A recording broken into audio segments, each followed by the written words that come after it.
அதிகாரம் பெரியாரை துணைக்கோடல். இடிப்பாறை இல்லாத ஏமரா மன்னன் கெடுப்பார் இலானும் கெடும். அரசின் குறையை உணர்த்துவோர் இல்லாமல் இயங்கும் அரசு கெடுப்பதற்கு யாரும் இல்லாவிட்டாலும் தானாகவே கெடும். வணக்கம் நேயர்களே, மக்கள் யார் பக்கம் நிகழ்ச்சியின் சிறப்பு தொகுப்பை வழங்குவதற்காக ஹேமா ராகேஷ். தமிழக அரசியல் நிலவரத்தை துல்லியமாக விவரிக்கும் மக்கள் யார் பக்கம் நிகழ்ச்சிக்கு உங்களை வரவேற்கிறோம். தமிழகத்தில் தேர்தல் நெருங்கி வரும் நிலையில அரசியல் கட்சிகள் முன்வைக்கக்கூடிய கருத்துக்கள், மக்களின் கோரிக்கைகள், போராட்டங்கள், இன்னும் தேர்தல் தொடர்பான கருத்து கணிப்புகள் என சுவாரஸ்யமான அதே சமயத்துல ஆழமான பல்வேறு அம்சங்களோட இந்த தொகுப்பை உங்களுக்காக வழங்கிட்டு வரும். இன்னிலிருந்து புதிய கருத்து கணிப்புகளோடு புதிதாக அரங்கேறுகிறது மக்கள் யார் பக்கம். முதலில் இன்றைக்கு நடந்த ஒரு சில முக்கிய நிகழ்வுகளை பார்க்கலாம். தமிழகத்தில் தேர்தல் களம் சூடு பிடிக்க தொடங்கிடுச்சு. ஒவ்வொரு கட்சியும் கூட்டணி பற்றி பேசி வரும் நிலையில அதிமுக பொதுச் செயலாளர் ஜெயலலிதா தேர்தலில் போட்டியிட விருப்பம் உள்ளவர்கள் 20ஆம் தேதி முதல் மனு செய்யலாம்னு அறிவிச்சிருக்காங்க. அதிமுக சார்பில் தேர்தலில் போட்டியிட விரும்புவோர் 20ஆம் தேதி முதல் பிப்ரவரி 3ஆம் தேதி வரை மனு தாக்கல் செய்யலாம் என அவர் அறிவித்துள்ளார். அதிமுக தலைமை அலுவலகத்தில் தினமும் காலை 10:30 மணி முதல் மாலை 5 மணி வரை உரிய கட்டணத் தொகையை செலுத்தி விண்ணப்பிக்கலாம் என அவர் தெரிவித்துள்ளார். அதிமுக விருப்ப மனு வாங்கும் தேதி 20. தமிழக சட்டமன்றம் கூட போகும் தேதியும் 20. அதேபோல 69 கோவில்களில் கும்பாபிஷேகமும் 20ஆம் தேதிதான். தமிழ்நாட்டு அரசியல்ல 20ஆம் தேதி முக்கியமான தேதியா இருக்க போகுதுன்னு நம்ம ஏற்கனவே இதே நிகழ்ச்சியில அரசியல் கிசுகிசு பகுதியில சொல்லியிருந்தோம். அதை இப்ப பார்க்கலாம். ஒவ்வொரு மாசமும் 20ஆம் தேதி வர்றதுங்கிறது இயல்பான ஒண்ணுதான். ஆனா வரப்போற 20ஆம் தேதி ஒரு ஸ்டார் தேதியா மாறி இருக்கு. என்ன விஷயம்? இந்த ஆண்டோட சட்டப்பேரவை முதல் கூட்டத்தொடர் ஆளுநர் உரையோட தொடங்க இருக்கு. ஆனா இது எல்லாருக்கும் தெரிஞ்ச ஒண்ணுதானே. இதுல என்ன ஸ்பெஷல்? ஆனா வேற விஷயமும் ஒண்ணு இருக்கு. தமிழகத்தில் இருக்கிற 69 முக்கிய கோயில்கள்ல கும்பாபிஷேகம் நடக்க இருக்காம். எதுக்காக? இலை கட்சியினுடைய தலைமைக்கு 68 வயசு முடிஞ்சு 69 வயசு ஆகிறதுனால இந்த ஏற்பாடாம். அதற்காக 69 கோயில்கள் தேர்வு செய்யப்பட்டிருக்காம். அதே நாள்ல இன்னொரு விஷயமும் நடக்க போகுது. 2016ஆம் ஆண்டு சட்டப்பேரவை தேர்தலில் போட்டியிடுற இலை கட்சி வேட்பாளர்களுடைய பெயர் பட்டியல் பரிசீலனையும் முடிவுக்கு வருதா. விருப்ப மனு தாக்கல் செய்ய 20ஆம் தேதி 10:30 மணியை தேர்வு செய்திருப்பதற்கு காரணம் அந்த நேரம் எதிரிகளை தோற்கடிக்க உகந்த நேரம் என ஜோதிடர்கள் கருத்து தெரிவிச்சிருக்காங்க. 20ஆம் தேதி 1வது மாதம் 2016ஆம் ஆண்டு தை மாதம் 6ஆம் தேதி புதன்கிழமை காலையில் 11:30 முடிந்தவுடனே துவாதசி திதி. அடுத்தது ரோகிணி நட்சத்திரம் நாள் முழுவதும் இரவு மணி 9:48 வரை, நாளைக்கு 37:51 வரை, இரவு மணி 9:48 வரை ரோகிணி நட்சத்திரம். பிறகு இரவு மிருகசீரிஷம் நட்சத்திரம் வருகின்றது. ரிஷபராசிக்கு உண்டான இந்த அமைப்பு சித்தயோகம். அன்று நாள் முழுவதும் காலையிலும் சரி மாலையிலும் சரி சித்தயோகம். இதுல மெயினா ஒரு விஷயத்த நீங்க கவனிக்கணும். அதுல என்ன மேட்டர்னா, இப்ப அவங்களுடைய அமைப்புல காலையில அன்னைக்கு அவங்க குறிச்சிருக்கிற நேரம் அந்த நாமினேஷனுக்கு வேட்புமனு கொடுக்கறதுக்கு, அந்த அவங்களுடைய தொண்டர்கள்லாம் கொடுக்கறதுக்கு அந்த இது அவங்க கொடுத்திருக்கிற அந்த அமைப்பு, அந்த நேரம் 10:30 மணி என்ற சமயத்தில் அது லக்னம் மீன லக்னம். இந்த மீன லக்னத்துக்கு என்ன அவ்வளவு, அந்த அமைப்புக்கு இவ்வளவு விசேஷம் என்றால் 6ஆம் இடத்தில் உள்ள ராகு, அதாவது எதிரிகள் சத்துருக்கள் மற்றவர்களெல்லாம் அந்த மீன லக்னத்துக்கு 6ஆம் இடத்தில் உள்ள ராகுவால் ஜெயிக்கப்படும் என்பதற்காக ஜோதிட சாஸ்திரத்தில் சொல்லப்படுகிறதுக்காக யாராவது இந்த நேரத்தை குறித்து கொடுத்தார்களா, மற்றது என்ன விஷயம் என்பது அது அவரவர்களுடைய விருப்பப்பட்ட விஷயம். சட்டசபை தேர்தல்ல நம்ம சொன்ன கிசுகிசு இது. இன்னைக்கு நிகழ்ச்சியில மாநிலங்களவை தேர்தல் பத்தி ஒரு கிசுகிசுவை பார்க்க போறோம். அதுக்கு முன்னாடி அவதூறு வழக்குல ஆஜராகிறதுக்காக திமுக தலைவர் கருணாநிதி நீதிமன்றத்திற்கு வந்த செய்தியை பார்க்கலாம்.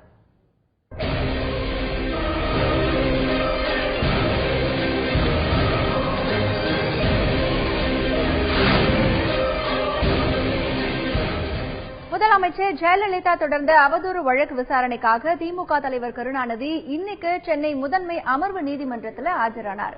பின்னர் பேசிய அவர், அரசை எதிர்த்ததல்ல, அரசை பற்றி பேசினாலே அவதூறு வழக்கு தொடரப்படுவதா சொல்லியிருக்கார். சரியான போக்கு அல்ல என்று உச்ச நீதிமன்றமே ஜாடை வாழையாக அண்மையிலே கூறியிருக்கிறார். ஆகவே நான் புதிதாக எதுவும் சொல்வதற்கில்லை. அரசை எதிர்த்து எந்த ஒரு கருத்தை தெரிவித்தாலும் உடனே அவதூறு வழக்கு வந்துட்டு போடப்படுகிறது உண்மையா? அரசை எதிர்த்தல்ல, அரசை பற்றி எது சொன்னாலும் அது ஒரு அழகு வருகிறது. அதிமுக அரசை எதிர்த்து அனைத்து கட்சிகளும் ஒன்றிணைய வலியுறுத்துவீர்களா அப்படிங்கிற கேள்விக்கு கட்டாயப்படுத்த மாட்டேன்னு அவர் பதில் சொல்லியிருக்காரு. அனைத்து கட்சிகளை நான் வற்புறுத்த அவர்களாக பார்த்து இருக்க வேண்டிய முடிவு, அந்த முடிவுக்கு நானும் கட்டுப்படுவேன். நீதிக்காக தமிழக மக்கள் அனைவரும் ஒன்றிணைய வேண்டும்னு திமுக தலைவர் திரு கருணாநிதி அவர்கள் கேட்டுட்டு இருக்காரு. தமிழர்கள் கட்சி சார்பில்லாமல் ஒன்றுபட்டு தமிழ்நாட்டு நலனுக்காக பாடுபட வேண்டும். இதுதான் மக்கள். பொங்கல் விடுமுறை நேத்தோடு முடிஞ்சு போச்சு. ஆனாலும் ஜல்லிக்கட்டு பிரச்சனை இன்னும் ஓயல. ஜல்லிக்கட்டுக்கு விதிக்கப்பட்ட தடையை எதிர்த்து போராட்டங்கள் தொடரதான் செய்யுது.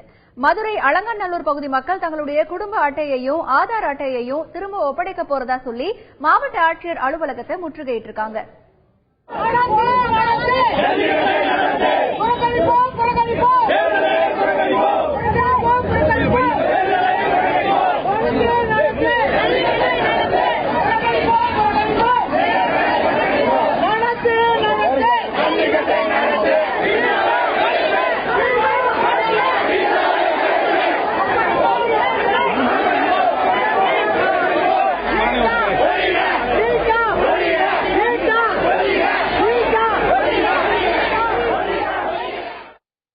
மாவட்ட ஆட்சியரை சந்தித்த பொதுமக்கள் கிட்ட ஜல்லிக்கட்டை நடத்த நடவடிக்கை எடுக்கப்படும்னு மாவட்ட ஆட்சியர் வாக்குறுதி கொடுத்திருக்காரு.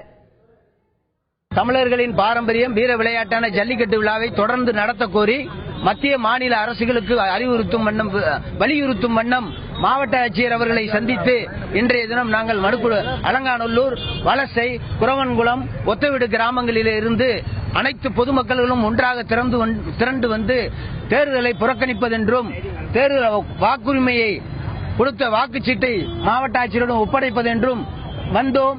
வந்த இடத்தில் மாவட்ட ஆட்சித்தலைவர் அவர்கள் உங்களுடைய கோரிக்கைகளை ஏற்று நாங்கள் தொடர்ந்து ஜல்லிக்கட்டை நடத்துவதற்கு எப்படியாவது அனுமதி பெற்றுத் தருவோம், மத்திய மாநில அரசுகளை வலியுறுத்தியும் சுப்ரீம் கோர்ட்டிலே அனுமதி பெற்றுத் தருவோம் என்று வாக்குறுதி அளித்திருக்கின்றார்கள். அந்த வாக்குறுதியினை ஏற்று நாங்கள் கிராம மக்களாகிய அனைவரும் ஒற்றுமையுடன் செல்கிறோம். தொடர்ந்து ஜல்லிக்கட்டு நடைபெறாவிட்டில் தொடர்ந்து நாங்கள் போராட்டம் நடத்துவோம் என்று தெரிவித்துக் கொள்கின்றோம். ஜல்லிக்கட்டுக்கு விதிக்கப்பட்ட தடையை எதிர்த்து 2014 தாக்கல் செய்த மனுக்களை உச்சநீதிமன்றம் இப்பதான் விசாரிக்க இருக்கு. கடந்த 2014ஆம் ஆண்டு ஜல்லிக்கட்டுக்கு தடை விதித்து வழங்கப்பட்ட தீர்ப்பை எதிர்த்து 3 தனிநபர் மனுக்கள் தாக்கல் செய்யப்பட்டிருந்தது. இப்போ ஜல்லிக்கட்டுக்கு ஆதரவான போராட்டங்கள் நடைபெற்று வரக்கூடிய நிலையில அந்த மனுக்களை உச்சநீதிமன்றம் விசாரணைக்கு எடுத்துக்கொள்ள இருக்கு. அந்த மனுக்கள் வருகின்ற 21ஆம் தேதி நீதிபதிகள் கோபால் கவுடா மற்றும் பினாகி சந்திரகோஷ் ஆகியோர் அடங்கிய அமர்வு முன்பு விசாரணைக்கு வரப்போகுது.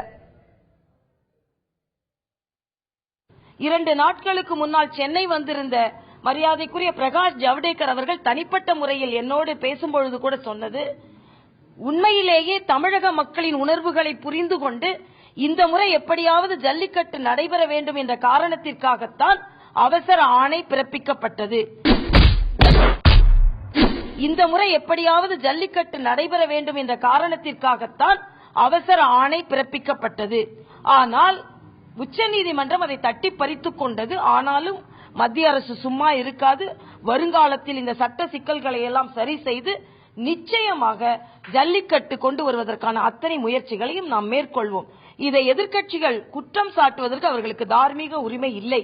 இந்த ஜல்லிக்கட்டு விவகாரம் குறித்து தமிழக பாஜக தலைவர் தமிழிசை சவுந்தரராஜன் சொன்ன கருத்துக்களை பார்த்தோம். அடுத்தபடியா ஜல்லிக்கட்டு விஷயத்துல அவசரப்பட்டு எதுவும் செய்ய முடியாதுன்னு மத்திய இணையமைச்சர் பொன் ராதாகிருஷ்ணன் சொல்லியிருக்காரு.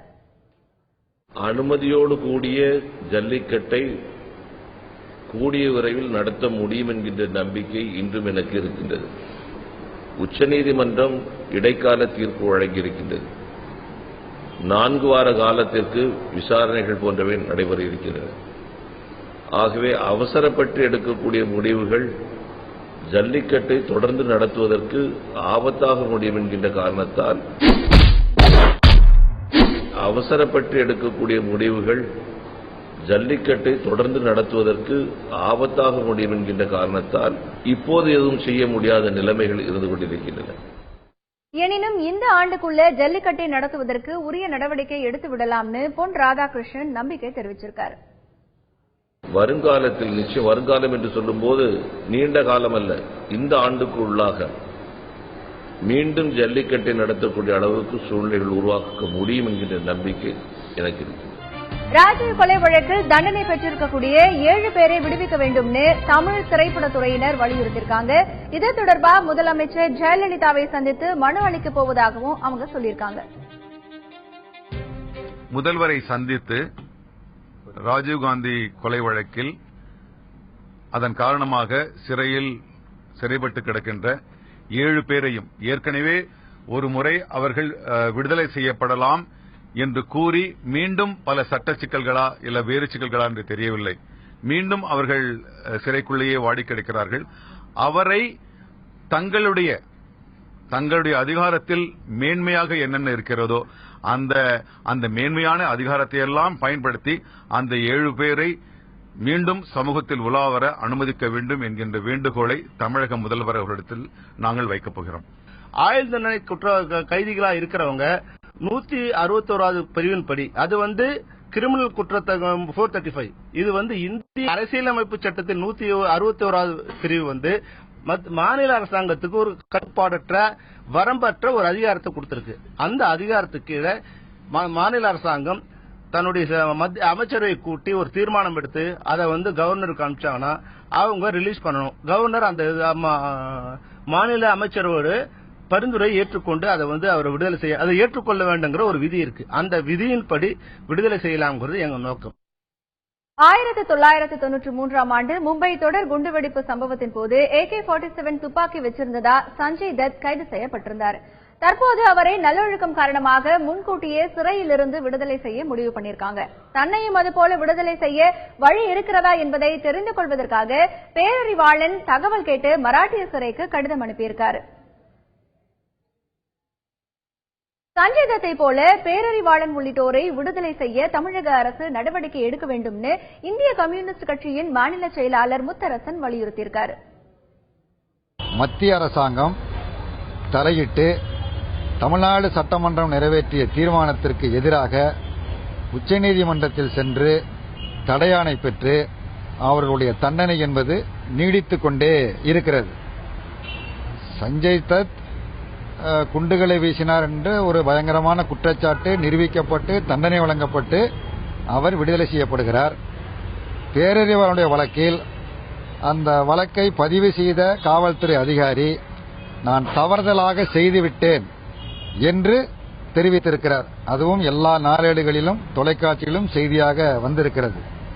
இந்த சூழலில் அவரை விடுதலை செய்ய வேண்டும் என்று அனைவரும் வற்புறுத்துகிறோம். பேரறிவாளனை விடுதலை செய்ய தமிழக அரசுக்கே அதிகாரம் இருக்குது அப்படின்னு சொல்லியிருக்காரு தியாகு. இவர்களை பொறுத்தவரை இப்போது சிறையில் இருப்பது மத்திய அரசின் பொறுப்பாடுகள் எதன் தொடர்பாகவும் அல்ல. அதுபோன்ற குற்றங்களுக்கான தண்டனை எல்லாம் அவர்கள் கழித்து முடித்து விட்டார். இப்போது மாநில அரசின் அதிகாரத்துக்குட்பட்ட இந்திய தண்டனை சட்டத்தின் 302, 120B ஆகிய பிரிவுகளின் கீழ் மட்டும்தான் அவர்கள் சிறையில் இருக்கிறார்கள். 161வது உறுப்பை மாநில ஆளுநர் மாநில அமைச்சரவையின் பரிந்துரை பேரில் பயன்படுத்துவதற்கு எந்தவிதமான சட்டத்தடையும் இல்லை. இந்த தெளிவின் அடிப்படையில் மாநில அரசு அவர்களை விரைவில் விடுதலை செய்யும். சஞ்சய் தத்துக்கு அவர் சிறையில் இருக்கிற அரசு கொடுத்த அந்த சலுகையை இங்கே தமிழக அரசு தமிழகத்திலே சிறையில் இருக்கிற இவர்களுக்கும் 7 பயன்படுத்தும் என்று நம்புகிறோம். பாலிவுட் நடிகர் சஞ்சய் தத்தை விடுவிக்க மகாராஷ்டிரா அரசு நடவடிக்கை எடுப்பதை போன்று ராஜீவ்காந்தி கொலை வழக்கில் தண்டனை பெற்றுள்ள நளினி, சாந்தன், பேரறிவாளன் முருகன் உட்பட 7 பேரையும் தமிழக அரசால் விடுவிக்க முடியும் என சிறை கைதிகள் உரிமை மையத்தின் இயக்குநரும் வழக்கறிஞருமான புகழேந்தி சொல்லியிருக்கார். சஞ்சய் தத் வழக்கை பொறுத்தளவுல அது ஆயுத சட்டத்தை பொறுத்தளவில் இது மத்திய அரசின் சட்டம். ஆகவே ஒவ்வொரு கைதியையும் முன்விடுதலை செய்வதை பொறுத்தளவில் அந்த மாநில அரசுக்கு அதிகாரம் வழங்கப்பட்டுள்ளது. இந்த சஞ்சய் தத் வழக்கிலே கூட ஆயுத சட்டம் என்பதால் மாநில அரசு விடுதலை செய்வதற்கு அதிகாரம் இல்லை. இதே ராஜீவ்காந்தி கொலை வழக்கிலே என்ன பிரிவு வருகிறதோ அதேபடி மத்திய அரசின் அனுமதி அவர்களுக்கு தேவை. ஆனால் அதையும் மீறி மகாராஷ்டிரா அரசு தங்களுடைய அதிகாரத்தை 161 அரசியலமைப்பு சட்டத்தின் அதிகாரத்தை பயன்படுத்தி விடுவதற்கு இன்னைக்கு நடவடிக்கை எடுத்துக் கொண்டிருக்கிறார்கள். குற்றவியல் நடைமுறை சட்டம் 432, 33 படி முன் விடுதலை செய்யும் போது கட்டாயம் 435 படி சிபிஐ விசாரித்த வழக்குகளிலே முன் அனுமதி பெற வேண்டும் என்று. ஆனால் அரசியலமைப்பு சட்டம் 161 பொறுத்த அளவில் நீதிமன்றம் அரசின் அதிகாரத்திலே தலையிடாது என்று நீதிமன்றம் உத்தரவிட்டுள்ளது. ஆகவே அரசியலமைப்பு சட்டம் 161 பயன்படுத்தி இப்படி தமிழக அரசு இதற்கு முன்பு குற்றவியல் நடைமுறை சட்டத்தை பயன்படுத்தியதோ அது தவறான நடைமுறை என்பதால் மத்திய உச்சநீதிமன்றம் அதை தடை அது தவறானது என்று கூறியிருக்கிறது. ஆகவே 161 பயன்படுத்தினால் மத்திய அரசின் அனுமதி கேட்க தேவையில்லை. அரசியலமைப்பு சட்டம் 161 பயன்படுத்தும் போது அது ஒரு பிளவு ஏற்படுத்தக்கூடிய அளவிலே சாதி ரீதியாகவோ மத ரீதியாகவோ இன ரீதியாகவோ மொழி ரீதியாகவோ அல்லது அரசியல் ரீதியாகவோ சிறைவாசிகளை பாகுபடுத்தி பயன்படுத்தக்கூடாது என்பதுதான் உச்சநீதிமன்றத்தின் திட்டம் தடை செய்துள்ளதை ஒழிய சிறை கைதிகளை முன் விடுதலை செய்யும் போது 161 படி பாகுபாடற்ற முன் விடுதலை செய்தால் அதை கண்டிப்பாக உச்சநீதிமன்றம் தடை செய்யாது. 161 பயன்படுத்தி விடுதலை செய்யும் போது கண்டிப்பாக விடுதலை செய்த பின்னால் மட்டும்தான் வேறு யாருமோ நீதிமன்றத்தை அணுக முடியுமே ஒழிய விடுதலை செய்வதற்கு முன்பு நீதிமன்றத்தை அணுகுவதற்கான வாய்ப்புகளே இல்லை. அரசியல் அப்படின்னாலே அடுத்து என்ன அப்படிங்கறது யாரும் யூகிக்க முடியாத ஒன்று. இந்த சூழ்நிலையில என்னெல்லாம் நடக்கிறது அப்படிங்கிற தகவல்கள் சுவாரஸ்யம் நிரம்பியவை. இந்த சுவாரஸ்யத்திற்கு சுவை கூட்டுகிறது இன்றைய அரசியல் செய்தி. தமிழகத்துல தேர்தல் ஜல்லிக்கட்டுல மல்லு கட்டுறதுக்காக ஒவ்வொரு கட்சிகளும் களத்துல குதிச்சுட்டாங்க. இந்த முறை எப்படியும் ஆட்சியை பிடிக்கணும்னு சொல்லி கூட்டணி வியூகங்களை கட்சிகள் அமைச்சிட்டு வராங்க. ஆனா இலை கட்சியினுடைய தலைமை தமிழகத்தையும் தாண்டி டெல்லியில தன்னோட பலத்தை அதிகரிக்க ஒரு புதிய திட்டத்தை வச்சிருக்கான். அது என்ன திட்டம்? அந்த திட்டம் என்னன்னா, வரப்போற ஜூன் 29ஆம் தேதி இலை கட்சியினுடைய நாடாளுமன்ற மாநிலங்களவை உறுப்பினர்கள் 3 பேர், காலைச்சூரியன் கட்சியினுடைய மாநிலங்களவை உறுப்பினர்கள் 2 பேர், கை கட்சியினுடைய உறுப்பினர் ஒருத்தர்னு மொத்தம் 6 பேருடைய பதவிக்காலம் முடிவுக்கு வருது.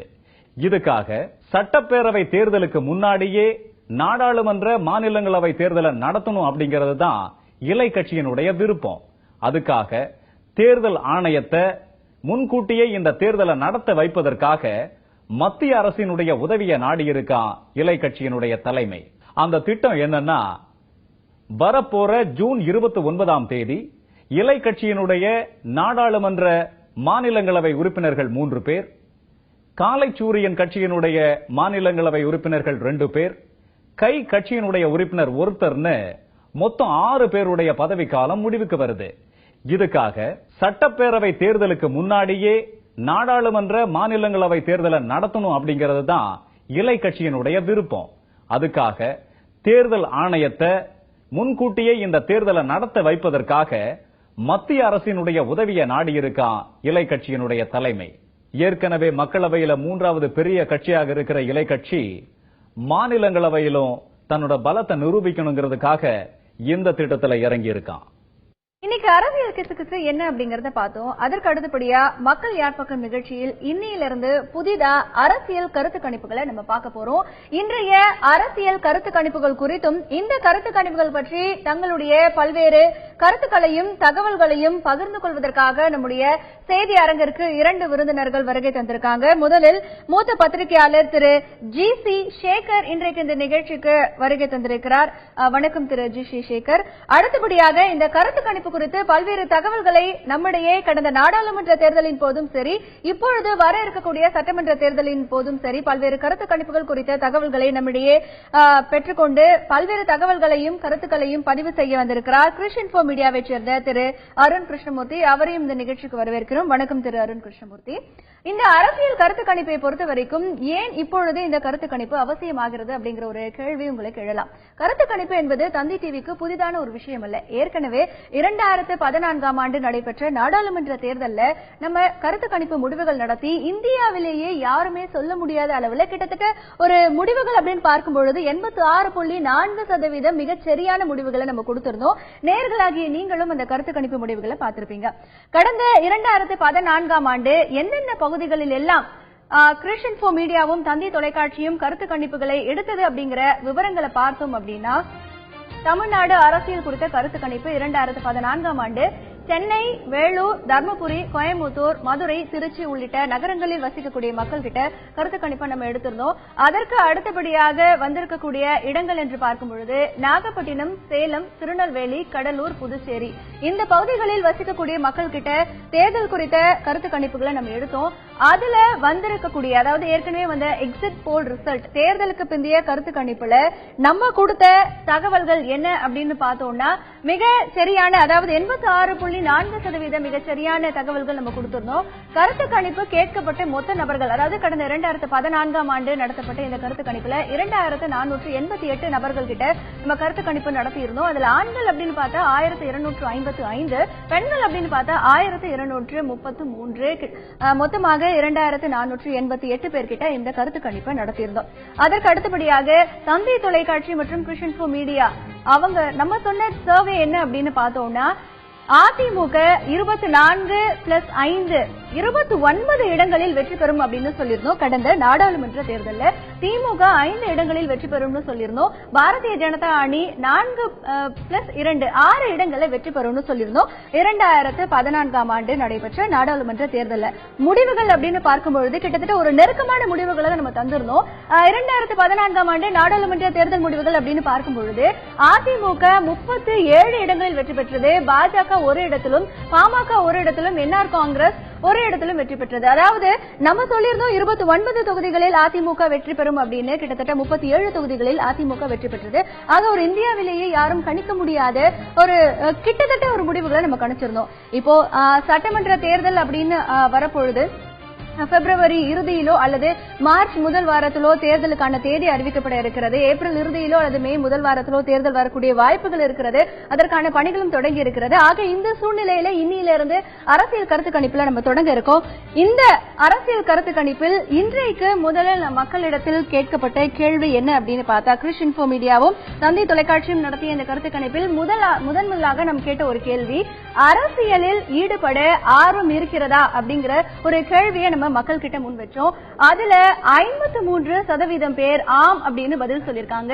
29% பேர் எங்களுக்கு அரசியலில் ஈடுபட ஆர்வம் இல்லை அப்படிங்கிற பதில்களை முன் வச்சிருக்காங்க. எங்களுக்கு இது பற்றி கருத்து கூற விருப்பம் இல்லை, அதாவது 18% பேர் இது பற்றி கருத்து கூற விருப்பம் இல்லை அப்படின்னு சொல்லியிருக்காங்க. இந்த ஒரு கருத்து கணிப்புல முதலா திரு அருண் கிருஷ்ணமூர்த்தி அவர்கள் கிட்ட இந்த கேள்வி நான் கேட்க போறேன். திரு அருண் கிருஷ்ணமூர்த்தி, நம்ம ஏற்கனவே தந்தி தொலைக்காட்சி நேயர்களுக்கு தெரியும், நம்ம 2014 தேர்தல்களையும் கருத்து கணிப்பு முடிவுகளை சொல்லியிருக்கோம். இப்போ இதை சட்டமன்ற தேர்தலுக்கு ஒரு முன்னோட்டமா நம்ம இதை தொடங்கி இருக்கோம். இப்போ இன்னைக்கு இருக்கக்கூடிய சூழ்நிலையில தமிழகத்தோட ஒட்டுமொத்த வாக்காளர் எண்ணிக்கை 5,66,81,000 வாக்காளர்கள் இருக்காங்க. இன்னும் 2 தினங்கள்ல இறுதி வாக்காளர் பட்டியல் வரப்போகுது.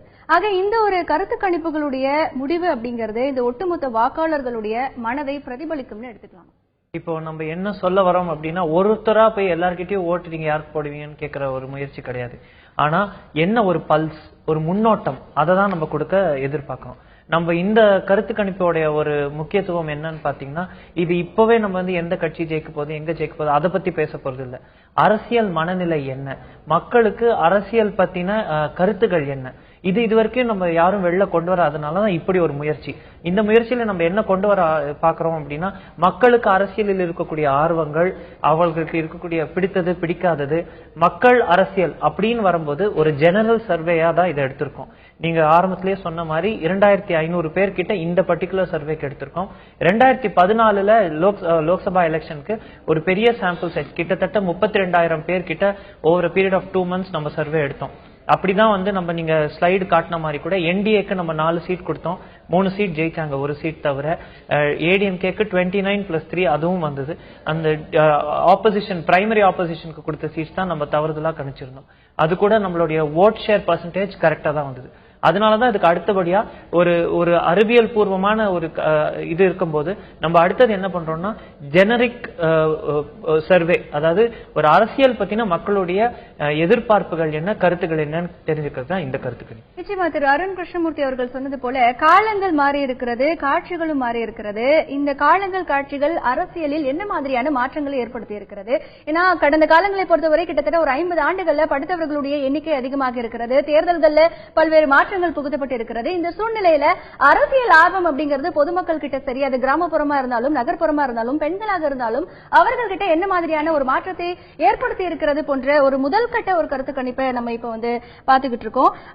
இது முதலாக நம்ம கேட்கப்பட்ட ஒரு கேள்வியில் அரசியலில் ஈடுபட ஆர்வம் இருக்கா அப்படிங்கிற கேள்வியில 53% பேர் ஆம் அப்படின்னு சொல்லியிருக்காங்க.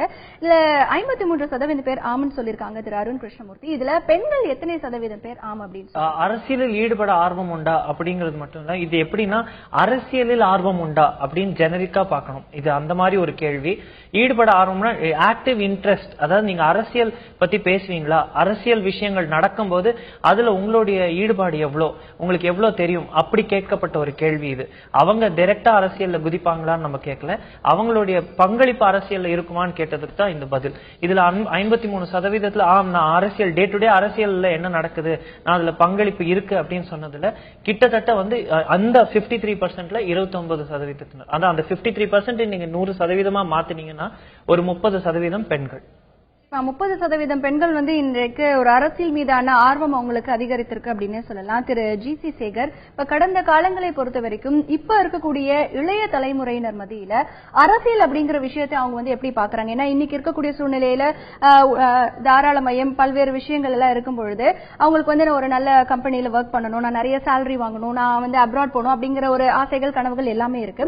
அதே சமயத்துல அரசியல் மீதான அவங்களுடைய ஆர்வம் எப்படி இருக்கு, நீங்க எப்படி பாக்குறீங்க? அரசியல் மீதான ஆர்வங்களோட அரசியல அவங்க கவனிக்கிறாங்க, உன்னிப்பா கவனிக்கிறாங்க.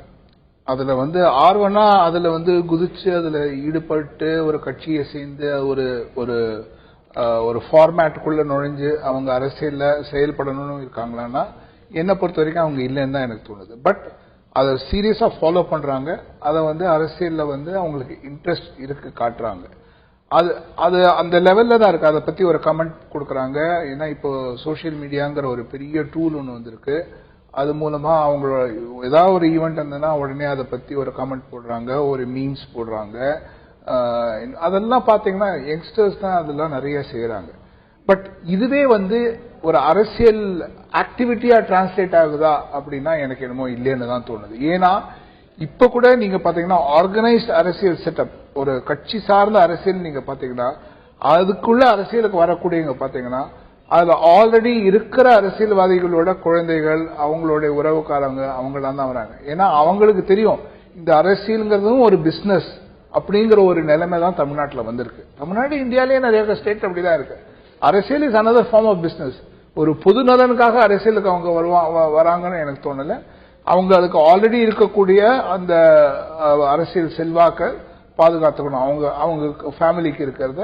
அதே மாதிரி அந்த ஃபேமிலிக்கு அந்த செல்வாக்குனால இருக்கக்கூடிய பிசினஸ் இன்ட்ரெஸ்ட் அதை ப்ரொடெக்ட் பண்ணிக்கணும் அப்படிங்கிறவங்க தான் இப்பவும் அரசியலுக்கு வந்துட்டு இருக்காங்க. நீங்க ஒரு எந்த கட்சியில நீங்க பாத்தீங்கன்னா திடீர்னு சம்பந்தமே இல்லாம ஒரு அரவிந்த் கெஜ்ரிவால் மாதிரி ஒரு அவுட் சைடர் தமிழ்நாட்டு அரசியல்ல வந்ததா சரித்திரம் இல்லை இது வரைக்கும். எல்லாம் அந்த கட்சியிலேயே ஊறி போனவங்க தான். அந்த மாதிரி அந்த கட்சி சார்ந்து திமுக இருக்கட்டும், அதிமுக, காங்கிரஸ் இருக்கட்டும், ஒரு பாரம்பரிய அரசியல் அவங்க ஓரளவு பிராக்டிஸ் பண்ண ஃபேமிலிஸ்ல இருந்து வரவங்க தான் அரசியல் முன்னெடுக்கப்படுகிறது. அதுதான் வருது. அதனால யூத்துக்கு இன்ட்ரெஸ்ட் காட்டுறாங்களே தவிர அந்த மாதிரி ஒரு யங்ஸ்டர்ஸ் அந்த மாதிரி இப்போ அதனாலதான் நம்ம அதோட வெளிப்பாடு தான் நம்ம பாத்தீங்கன்னா, அதாவது தி நான் கமிட்டட் பொலிட்டிக்கல் யூத், அதாவது இப்ப எந்த கட்சியை சாராத பொலிட்டிக்கல் யூத்தோட ஒர்க் அப்படிங்கறது அதோட வெளிப்பாடு தான். இப்ப சமீபத்தில் வெள்ளத்துல அவங்க செஞ்ச நிவாரண உதவிகள். அதே மாதிரி சகாயத்தை கூட முதல்வர் வேட்பாளரா அறிவிக்கணும் அப்படிங்கிற ஒரு கோரிக்கை. அது ஒரு ஸ்மால் செக்ஷன். அதை நம்ம அதை பெருசா எடுக்க வேண்டாம். ஏன்னா அவங்களுக்கு இப்போ ஒரு கெஜ்ரிவால் டெல்லியில தமிழ்நாட்டில் இருக்கிறோம். பட் நம்ம தமிழ்நாடோட அரசியலுக்கும் அங்க டெல்லியில இருக்கிற அரசியலுக்கும் நிறைய மாறுபாடு இருக்கு.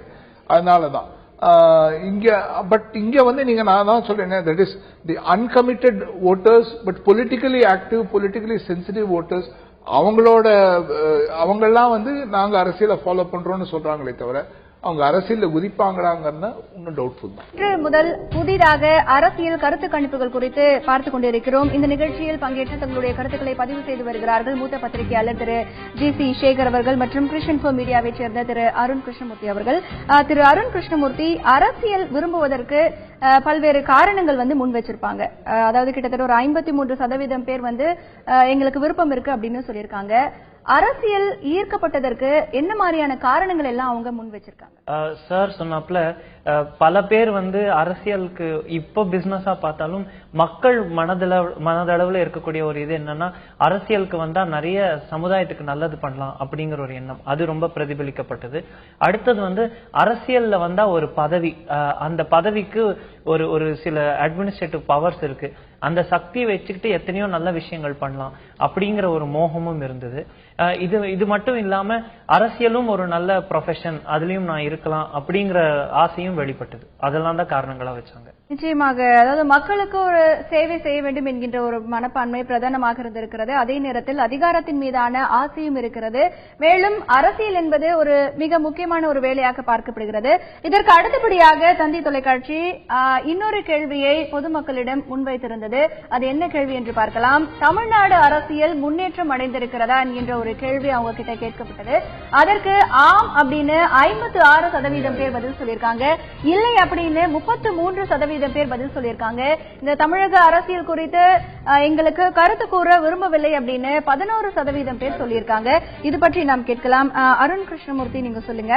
இப்போ ஆம் அப்படின்னு சொல்லியிருக்காங்க 56% பேர். அதுல நகர்ப்புற மக்களின் சதவீதம் எவ்வளவு? அவங்க என்னென்ன காரணங்கள் எல்லாம் முன் வச்சிருக்காங்க? தமிழகம் தனது அரசியல்வாதிகளாலையும் அரசியல் கட்சிகளாலையும் முன்னேற்றம் அடைந்திருக்கிறதா அப்படின்னு நம்ம கேட்டதுக்கு இந்த பதில் வந்ததுக்கு, இப்போ நகர்ப்புறங்கள்ல வந்து இதுக்கான நெகட்டிவ் வேர்ட் தான் ஜாஸ்தியா இருக்கும். இப்போ நீங்க ரூரல் சைடு பார்க்கும்போது, ரூரல்ல வந்து இன்னுமே கூட அரசியல்னாலதான் நிறைய விஷயம் நடக்குது அப்படிங்கிற இது ஒரு முன்னோட்டம் இருந்தாலும், நகர்ப்புறங்கள்ல அரசியல்வாதிகளும் அரசியல் கட்சிகள் மேல இருக்கக்கூடிய நம்பிக்கைகள் படித்தவர்களுக்கு நடுவே கம்மியா இருக்குங்கிற ஒரு பிரதிபலிப்பு கிடைச்சது. அதுக்கான ரிஃப்ளெக்ஷனும் நீங்க பாத்தீங்கன்னா ஓட்டர் பர்சன்டேஜ், எத்தனை பேர் ஓட்டு போட வர்றாங்க, இப்போ நாங்க ஓட்டு போட்டு என்ன மாறப்போகுது அப்படிங்கிற அதுக்கு எக்ஸாம்பிள்ஸா சொன்னது பாத்தீங்கன்னா நிறைய. இப்போ ஒரு டோல் போட்ல நான் டோல் கட்டணும், அவங்க கட்டாம போயிடுவாங்க, சோ எப்படி இவங்களால முன்னேற்றம் அடையும், அவங்க வந்து பதவி ஆசைக்காக தான் வராங்க, இந்த மாதிரி கருத்துக்கள்லாம் நம்மளுக்கு வெளில வந்தது. நிச்சயமாக திரு ஜி.சி. சேகர், இப்போ தமிழக அரசியல் முன்னேற்றம் அடைந்திருக்கிறதா அப்படிங்கிற கேள்விக்கு கிட்டத்தட்ட 56% பேர் ஆம் அப்படின்னு சொல்லியிருக்காங்க. ஒரு மூத்த பத்திரிகையாளரா உங்களுடைய பார்வையில கடந்த காலகட்டங்கள்ல தமிழக அரசியல் என்பது முன்னேற்றம் அடைந்திருக்கிறதா? எந்தெந்த துறைகளில் எல்லாம் மிக அதிகமான ஒரு வளர்ச்சி அடைஞ்சிருக்கு அப்படின்னு நீங்க பாக்குறீங்க? அரசியலை பொறுத்த வரைக்கும் முன்னேற்றம் அடைந்ததுன்னா நான் அதுல வேறுபடுறேன். ஐ திங்க் இந்த சர்வேல அது பிரதிபலிக்கலன்னு தோணும். ஏன்னா தமிழக அரசியலை பொறுத்த வரைக்கும் நீங்க இப்போ எல்லாரும் எல்லா கட்சிகளும் சொல்றது என்ன, காங்கிரஸ் சொல்றது என்ன, தமாக சொல்றது என்ன, அங்க காமராஜ் ஆட்சியை தான் கொண்டு வருவோங்கிறோம். அதனால காமராஜ் ஆட்சியை தான் ஒரு பெஞ்ச் மார்க்கா வச்சிருக்காங்களே தவிர அதுக்கப்புறம் எந்த ஆட்சியும் யாருமே பெஞ்ச் மார்க்கா வச்சது மாதிரி தெரியல. சோ அதுல நீங்க பாத்தீங்கன்னா தமிழக அரசியல் தாழ்ந்துட்டு தான் இருக்குன்னு என்னோட ஃபீலிங். அண்ட் டெஃபினட்டா இப்போ வந்து தமிழ்நாட்டு அரசியல்ல வந்து அதாவது சைக்கோஃபான்சி ரொம்ப ஜாஸ்தியா இருக்கு, துதிப்பாடும் கல்ச்சர் ரொம்ப ஜாஸ்தியா இருக்கு.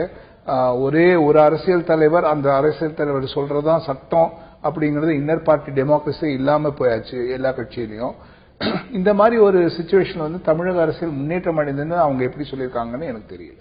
ஓகே, முன்னேற்றம் அடையல அப்படின்னு 33% பேர் சொல்லியிருக்காங்க. இப்ப சார் வந்து நிறைய ரீசன்ஸ் வந்து சொன்னாரு. அப்ப முன்னேற்றம் அடையல அப்படின்னு சொல்றப்போ என்னென்ன காரணங்கள் எல்லாமே முன் வச்சிருக்காங்க? ஏன்னா அவங்களுக்கு தெரிந்திருக்கக்கூடிய விஷயங்களை வைத்து என்னென்ன காரணங்கள்லாம் சொல்லியிருக்காங்க? எப்படி வாழ்வாதாரம் வந்து இத்தனை நாட்கள் கழித்தும் சில இடங்கள்ல வந்து ரொம்ப அடிமட்டத்துல தான் இருக்கு. திரும்ப சாலைகள், எலக்ட்ரிசிட்டி அப்படின்னு பேசிட்டு இருக்கோம். இங்க வந்து வேற விதமான உட்கட்டமைப்பு வசதிகளோ இல்ல தமிழகம் இன்னும் வந்து வறட்சி மாநிலம், நிறைய இடத்துல வறட்சி இருக்கிறதோ இல்ல இப்ப ரீசெண்டா நடந்த வெள்ளத்துல தண்ணீர் எப்படி நம்மளால சேமிக்க முடியல, இந்த மாதிரி பல காரணங்கள் உண்டு. நம்ம ஒரு வளர்ச்சி பெற்ற மாநிலம் அப்படிங்கிறதுக்கான அறிகுறிகள் இத்தனை ஆண்டுகள் அரசியல் ஈடுபாடு இருந்தும் இல்லைங்கிறது தான் அவங்க வெளிப்படுத்தினாங்க. திரு அருண் கிருஷ்ணமூர்த்தி அவர்கள் சொன்னது போல பல்வேறு விதமான ஒரு நாட்டு நடப்பு விஷயங்கள் தமிழக அரசியலின் மீதான ஒரு பார்வையை மாற்றி இருக்கிறது. அதற்கான பதில்களையும் பொதுமக்கள் நம்மிடையே இந்த கருத்து கணிப்பில் சொல்லியிருக்கிறார்கள். அடுத்ததாக நாம் முன்வைத்த கேள்வி தமிழக மக்களிடம், அரசியல்வாதிகளால் தமிழ்நாடு வளர்ச்சி அடைந்திருக்கிறதா என்கின்ற ஒரு கேள்வி பொதுமக்களிடம் முன்வைக்கப்பட்டது. அதற்கு ஆம் அப்படின்னு 33% மக்கள் சொல்லியிருக்காங்க. இல்லை அப்படின்னு 55% மக்கள் சொல்லியிருக்காங்க. கருத்து கூற விரும்பவில்லைன்னு 12% பேர் சொல்லியிருக்காங்க. இது பற்றி திரு ஜி சேகர், தமிழ்நாடு அரசியல்வாதிகளால் முன்னேற்றம் அடைந்திருக்கிறதா, தமிழகம் முன்னேற்றம் அடைந்திருக்கிறா அப்படிங்கிற கேள்விக்கு கிட்டத்தட்ட 55% பேர் இல்லை அப்படின்னு சொல்லியிருக்காங்க. ஒரு மூத்த பத்திரிகையாளரா இதை நீங்க எப்படி பாக்குறீங்க? I think it is a general opinion. I think அதுதான், அதாவது நம்ம தமிழ்நாடு as a state நம்ம we could have done well. But அரசியல்வாதிகள்னால தான் இந்த வளர்ச்சி அடைஞ்சிருக்குன்னா இல்ல அப்படிங்கிற மக்கள் நினைக்கிறாங்கன்னா, அரசியல்வாதிகள் மேல அவங்களுக்கு இருக்கக்கூடிய ஒப்பீனியன் எவ்வளவு மோசமா இருக்குங்கிறது அது ஒரு இதுல இருந்தே தெரியுது. சோ அதாவது தமிழ்நாடுல ஒரு அட்வான்டேஜ் தமிழ்நாடு எப்படின்னா, we have a very strong administrative setup. bureaucracy is very strong. அதாவது இங்க ஒரு ஆட்சி நடக்குதோ இல்லையோ தமிழ்நாடு ஆட்டோ பைலட்ல போகக்கூடிய ஒரு ஸ்டேட். ஏன்னா இங்க கவர்மெண்ட் லெவல்ல certain things will happen. certain projects will keep happening. அந்த மாதிரி சில விஷயம்லாம் நடக்கும். அரசியல்வாதிகள் தலையீடு குறுக்கீடுன்னு வரும்போது தான் இந்த even these infrastructure activities, these basic activities get affected. ஒரு கவுன்சிலரோ ஒரு எம்எல்ஏவோ இல்லாட்டி ஒரு மந்திரியோ இவங்களோட தலையீடு ஒரு வளர்ச்சி பணியில வரும்போது தான் அதுல குறுக்கீடுகள் அதை தாமதப்படுத்துறது, அதோட குவாலிட்டி ஆஃப் ஒர்க் குறையுது, அது மக்களை போய் சென்றடைகிறது இல்ல. இந்த மாதிரி இதை வருஷ கணக்கா பார்த்ததுனாலதான் அரசியல்வாதிகள் மேல அவங்களுக்கு அப்படி ஒரு மோசமான அபிப்பிராயம் இருக்கு. தமிழ்நாடு ஒரு நல்ல ஸ்டேட்டா இருந்தாலும், ஒரு வெல்ஃபேர் ஸ்டேட்டா இருந்தாலும், அது அரசியல்வாதிகளால இல்ல அப்படிங்கிற ஒரு ஆணித்தரமான கருத்து மக்கள் மனசுல பதிஞ்சிருக்குன்னா, அதுக்கு இப்போ ஐ திங்க் இங்க இருக்கக்கூடிய அரசியல் கட்சிகளும் அரசியல் தலைவர்களும் ஒரு சுய பரிசோதனை செஞ்சுக்க வேண்டிய நேரம் வந்துச்சுன்னு தான் நான் நினைக்கிறேன். நிச்சயமாக திரு ஜி சேகர் அவர்கள் சொன்னது போல, ஒரு தமிழகம் ஒரு நல்ல வளமிக்க மாநிலமாக, வளர்ச்சியடைந்த மாநிலமாக இருந்தாலும் அதற்கு ஒரு அரசியல் கட்சி தலைவர்களை காரணமாக முன்வைக்க முடியாது. தமிழகம் அரசியல் கட்சி தலைவர்களால் வளர்ச்சி அடையவில்லை என்கின்ற ஒரு கருத்து மக்களிடையே ஆணித்தரமாக பதிந்திருக்கிறது என்கின்ற ஒரு கருத்தும் இங்கே முன்வைக்கப்படுகிறது. அரசியல்வாதிகளால் தமிழகம் வளர்ச்சி அடைந்திருக்கிறதா என்கின்ற ஒரு கேள்விக்கு ஆம் என்று 33% பேரும், இல்லை என்று 55% பேரும் கருத்துக்களை சொல்லியிருக்காங்க. திரு அருண் கிருஷ்ணமூர்த்தி இல்லை அப்படின்னு 55% பேர் சொல்லியிருக்காங்க. அதுல கிராமப்புற மக்கள் எத்தனை சதவீதம் பேர் சொல்லியிருக்காங்க, நகர்ப்புற மக்கள் எத்தனை சதவீதம் பேர் இல்லைன்னு சொல்லியிருக்காங்க? இல்லைங்கிறவங்க நகர்ப்புறத்துல இன்னுமே ஜாஸ்தி, கிராமப்புறத்துல ஓரளவுக்கு கம்மி. அதுக்கு அவங்க முன்வைத்த காரணங்கள் நான் உங்களுக்கு சொன்ன போல, அவங்களுடைய வாழ்வாதாரம் முன்னேறல, இன்னும் பல ஊர்கள்ல பல வசதிகள் செய்து கொடுக்கப்படல, இல்லனா எப்படி அரசியல் மேல இருக்கக்கூடிய அந்த ஊழல் புகார்கள் இது எப்படி அதை ஒரு டெயின்டட் இமேஜ் கொடுத்திருக்கு, சுத்தமான அரசியல் இல்ல. இந்த காரணங்கள் எல்லாம் தான் முன் வச்சு கிராமப்புறங்களையும் சரி நகர்ப்புறங்களையும் சரி ஓரளவுக்கு ஆல்மோஸ்ட் சேம் டேட்டா தான். அவங்க எப்படிப்பட்ட ஒரு அரசியல் தலைவர் எதிர்பார்க்கறாங்க மக்கள்? நீங்க நிறைய பேர் கிட்ட பேசியிருப்பீங்க. எங்களுக்கு இப்போ சார் சொன்ன மாதிரி காமராஜர் ஆட்சியை நாங்க கொண்டு வருவோம் அப்படின்னு பல கட்சிகள் சொல்றாங்க. அப்போ மக்கள் ஒரு அரசியல் தலைவர்னா எங்களுக்கு இப்படி இருக்கணும், இப்படிப்பட்ட ஒரு வழிகாட்டியா இருக்கணும் அப்படிங்கிற ஒரு கனவுகள் அவங்களுக்கு இருக்கும். என்ன மாதிரி? அதாவது வழிகாட்டி அப்படிங்கிறது மக்கள் ஒரு நல்ல தலைவரை எதிர்நோக்கி இருக்காங்கிறதுக்கு நம்மளுக்கு இந்த கருத்து கணிப்புல தெரிய வந்தது. எந்த ஒரு தலைவரோ தலைவியோ யாரோ ஒருத்தர் மக்கள் நல பணியின் அரசியல் எடுத்து பண்றாங்களோ அந்த மாதிரிதான ஆசைகள் தான் வெளிப்படுத்தினாங்க. எங்கே ஊழல் புகார்கள் இல்லாம, எங்க தொலைநோக்கு திட்டங்கள் இருந்து, எங்கே தன்னை முன்னிலைப்படுத்தாம மக்களை முன்னிலைப்படுத்தி அந்த மாதிரி கருத்துக்கள் தான் நம்மளுக்கு பொதுவா வெளிவந்தது, பெயர் கூற இல்லாம. நிச்சயமாக இப்பொழுது இருக்கக்கூடிய ஒரு சூழ்நிலையில் தமிழக சட்டமன்ற தேர்தல் வர இருக்கிறது. மேலும் அதற்கான பல்வேறு ஏற்பாடுகள் நடந்து முடிந்திருக்கின்றன. பல்வேறு அரசியல் கட்சிகளுக்கு இது வாழ்வாசாவை என்கின்ற போராட்டமும் இந்த சட்டமன்ற தேர்தல் காத்திருக்கிறது.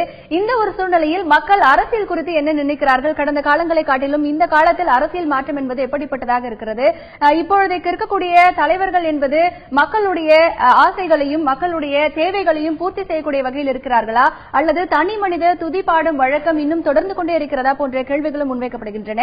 அதே ஒரு சூழ்நிலையில் இன்னும் அடுத்த கட்டமாக மக்கள் அரசியல் தலைவர்களிடமிருந்து எதிர்பார்க்கக்கூடிய விஷயங்கள் எல்லாம் என்ன, இப்படி இருக்கக்கூடிய அரசியல் காரணங்கள் எல்லாம் இந்த சட்டமன்ற தேர்தலில் என்ன மாதிரியாக எதிரொலிக்க காத்திருக்கிறது என்பது குறித்து பல விவரங்களை இன்னும் அடுத்த கட்ட நிகழ்ச்சியில் நாம் பார்க்க இருக்கிறோம். இப்பொழுது இன்றைக்கு மக்கள் யார் பக்கம் நிகழ்ச்சிக்கு வருகை தந்து தங்களுடைய கருத்துக்களை பதிவு செய்த மூத்த பத்திரிகையாளர் திரு ஜி.சி. சேகர் அவர்களுக்கும் கிறிஸ் இன்ஃபோ மீடியாவை சேர்ந்த திரு அருண் கிருஷ்ணமூர்த்தி அவர்களுக்கும் நன்றி. மீண்டும் மக்கள் யார் பக்கம் நிகழ்ச்சியில் சந்திக்கலாம். அதுவரை உங்களிடமிருந்து விடைபெறுவது ஹேமா ராகேஷ்.